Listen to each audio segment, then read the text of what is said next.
Matt March is grinning on the sideline right now. Welcome back to the Dome, where Syracuse leads 12-4. 3 minutes and 20 seconds into the third quarter, and Stony Brook right now with no answer. Syracuse's offense can beat you in so many different ways, Tim. Yeah, Brad, as you heard before the break, I can't even get a sentence out before this team is scoring again. Syracuse, oh no, I thought they just scored again. Sorry. Right? I mean, it's like that these days. I can't even get out 3 words before this team scores again. They can beat you in so many ways. It's a reason they were the #1 team in the country at the end of the last year. And we lost sight of that after a season-opening loss to the Black Knights, but right now, Syracuse is looking once again like it's one of the top teams in the country. Now, they're one of the top teams in the country because of Jacob Fopp, who's had himself a day. And before that false start on Fopp, Syracuse was commanding the faceoff department 12-6, now make it 12-7, as Stony Brook has a much-needed possession, down 12-4, 11:25 left in the third quarter.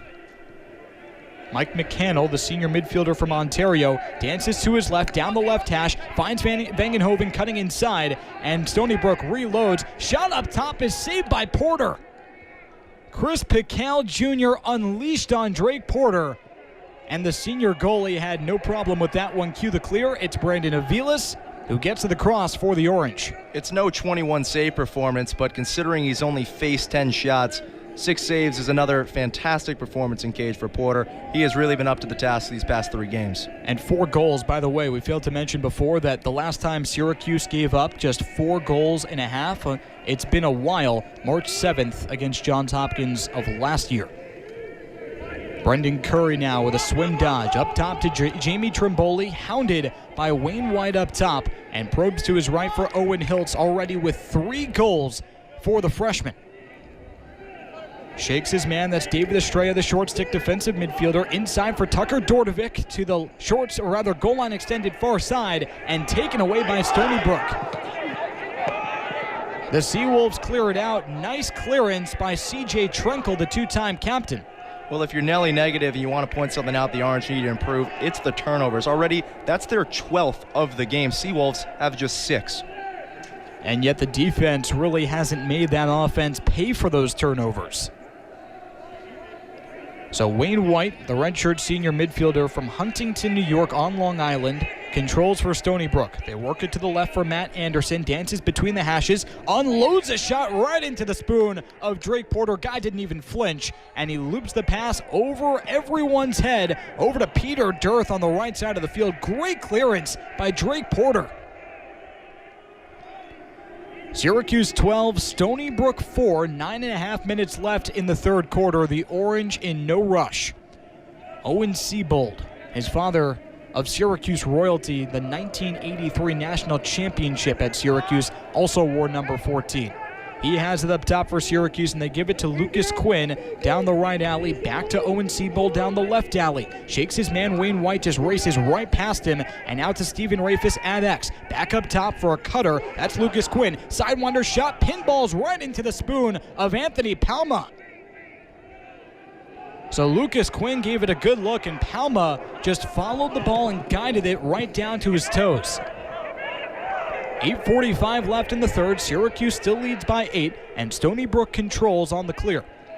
Palma already with 8 saves. The guy only has had 47 in his career coming into this one. He's definitely been doing his part despite giving up 12 goals. It's the rest of the Seawolves defense who have been letting their goalie get peppered thus far in the first 3 quarters.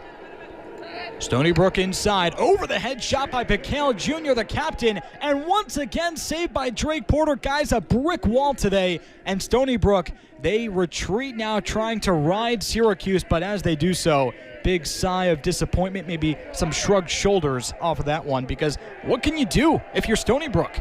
Nothing, and you see there, Porter flexes to the bench, gets the rest of the Syracuse subs going.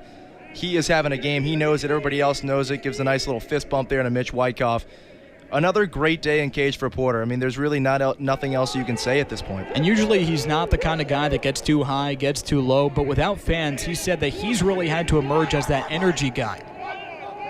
Rafis, goal line extended to the near side, pass to Trimboli up top. Bull dodge, and the ball is loose, picked up by Rafis. Goal line extended near side once again. Syracuse with 30 seconds on the timer. The inverted offense is cued with Brendan Curry at X, and they give it to Owen Hiltz, the big Maple Canadian, 25 yards from cage in no hurry with Syracuse up by 8. Crossfield pass Jordovic, sidewinder shot wide right, and backed up by Steven Rafis.